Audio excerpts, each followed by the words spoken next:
नमस्ते विद्यार्थी मित्रांनो. आताच्या या व्हिडिओमध्ये आपण परिपत्रक क्रमांक 125 अंतर्गत परीक्षा फॉर्म भरण्याबाबत आपण महत्त्वाची माहिती घेणार आहोत.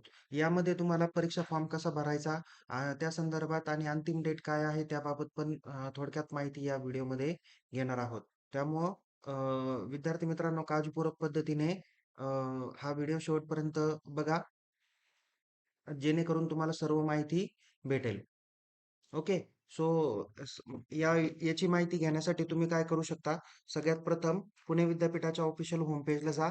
त्या ठिकाणी तुम्ही unipune.ac.in या वेबसाईटला गेल्यानंतर इथे एक्झामिनेशन सेक्शन दिसेल.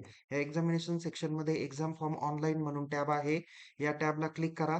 इथे 1 ते 8 पद्धतीच्या लिंक आहे. कोणत्याही एखाद्या लिंकवर तुम्ही क्लिक करू शकता. इथे तुम्हाला एक्झाम फॉर्मच्या डेट्स दिलेल्या आहे. या डेट्सवर जर का तुम्ही क्लिक केलं, तर तुम्हाला इथे 125 अंतर्गत जे परीक्षा फॉर्म सुरू झालेले आहे, त्याची माहिती या ठिकाणी तुम्हाला भेटून जाईल. ज्यामध्ये BSc aviation, MSc health science, master of computer application, MC इंटिग्रेटेडचा कोर्स आहे.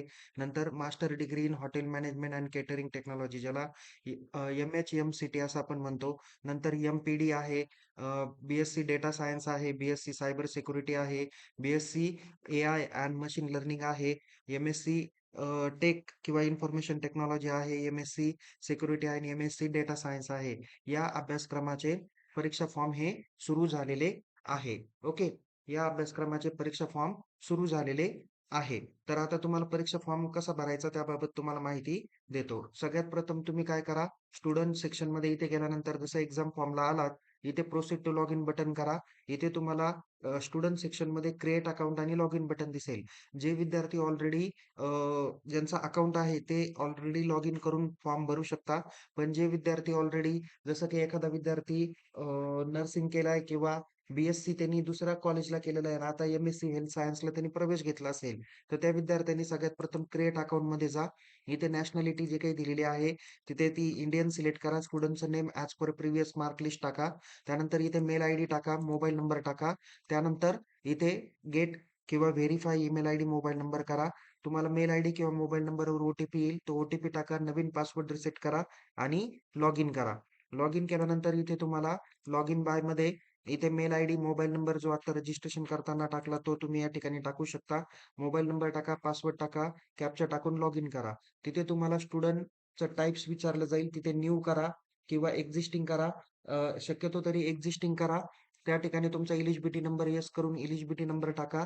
पी-आर-एन नंबर नो करा आणि बाकीची माहिती ॲज इट इज तुम्ही भरून प्रोफाईल कंप्लीट करा. तिथे तुमचा फोटो, सिग्नेचर या सगळ्या गोष्टी अपलोड केल्यानंतर, पर्सनल माहिती भरल्यानंतर सेव्ह आणि नेक्स्ट ज्यावेळेस तुम्ही करताल, त्यावेळेस तुम्हाला तुमच्या परीक्षेचा फॉर्म हा भरता येणारा आहे. तर या पद्धतीने विद्यार्थी मित्रांनो, तुम्हाला दिलेल्या मुदतीच्या आत हा परिपत्रक क्रमांक 125 अंतर्गत जे काही विविध अभ्यासक्रम येतात, त्या अभ्यासक्रमाचे जे फॉर्म चालू झालेले आहे, ते तुम्हाला टप्प्याटप्प्याने भरता येणार आहे. तर त्याची जी काही परिपत्रकाची लिस्ट आहे, की 125 अंतर्गत कोणकोणते अभ्यासक्रम येतात, की हे असे अभ्यासक्रम आहे, की याच्यातील जे काही कोर्स आहेत ते विद्यापीठातली काही मोजक्याच कॉलेजला असतात. जसं की BSc wine technology, MSc wine technology, MSc health science, हे मेजॉरिटी कोर्स तुम्हाला मी मगाशी पण सांगितले आणि मगाशी पण जे अभ्यासक्रम सुरू झाले त्याची माहिती पण तुम्हाला ऑलरेडी दिलेली आहे. तर त्या अभ्यासक्रमाची परीक्षा फॉर्म टप्प्याटप्प्याने चालू होत आहे. ज्यांचे फॉर्म चालू आहे त्यांनी दिलेल्या मुदतीत ते फॉर्म भरा. जसं की काही अभ्यासक्रमांना मुदत 13 फेब्रुवारी 2026 आहे. तर काही अभ्यासक्रमाची अंतिम डेट ही 18 फेब्रुवारी 2026 आहे. दिलेल्या मुदतीच्या आत फॉर्म भरा.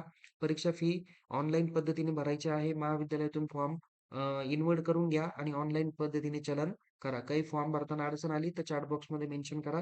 तुम्हाला त्याची माहिती दिली जाईल. पुन्हा भेटू. तोपर्यंत टेक केअर. जय हिंद. धन्यवाद.